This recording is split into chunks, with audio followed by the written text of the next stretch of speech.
మనం మన పిల్లలకు పేర్లు పెట్టాలంటే అనేక విషయాలని ఆలోచిస్తాము. పుట్టిన తేదీ, సమయము, రోజు, నక్షత్రము, రాశి ఇలా తదనుగుణంగా వారి పేర్లు పెడుతూ ఉంటాము. అయితే హిందువుల్లో కొంతమంది మాత్రం కొన్ని పేర్లను అసలు తమ పిల్లలకు పెట్టుకోవడానికే ఇష్టపడరు. మరి ఆ పేర్లేంటి? తమ పిల్లలకు పెట్టని పేర్లలో ప్రధానంగా ముందు ఉండే పేరు అశ్వత్థామ. ఈయన ద్రోణాచార్యుడి కుమారుడు. కురుక్షేత్ర యుద్ధంలో అభిమన్యుడి భార్య తన గర్భంపై బ్రహ్మాస్త్రాన్ని సంధిస్తాడు. దీంతో శ్రీకృష్ణుని ఆగ్రహానికి గురవుతాడు. కలియుగం అంతమయ్యేంత వరకు లోకంలో జీవిస్తూ ఎన్నో బాధలు అనుభవిస్తావని వసుదేవుడు అశ్వత్థామను శపిస్తాడు. రామాయణంలో సుగ్రీవుడు వాలితో ఎదురుగా యుద్ధం చేసి గెలవలేక రాముడితో చెట్టుచాటు నుంచి చంపించి అధర్మ యుద్ధం చేసి రాజ్యాన్ని సాధిస్తాడు కాబట్టి ఇతని పేరు పిల్లలకి పెట్టరు. ఇక మూడవది విభీషణుడు.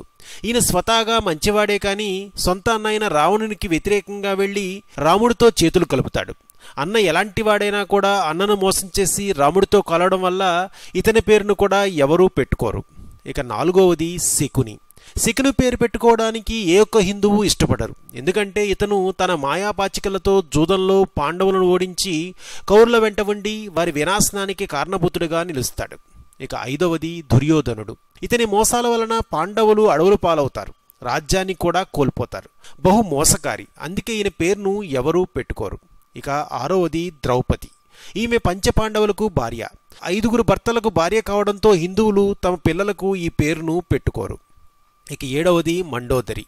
ఈమె చాలా మంచిది, పైగా సహనశీలి. అయినా కూడా ఆమె రావణుడి వంటి రాక్షసుడికి భార్య కాబట్టి దీంతో ఈమె పేరును హిందువులు పెట్టుకోరు. ఇక 8వది మందర.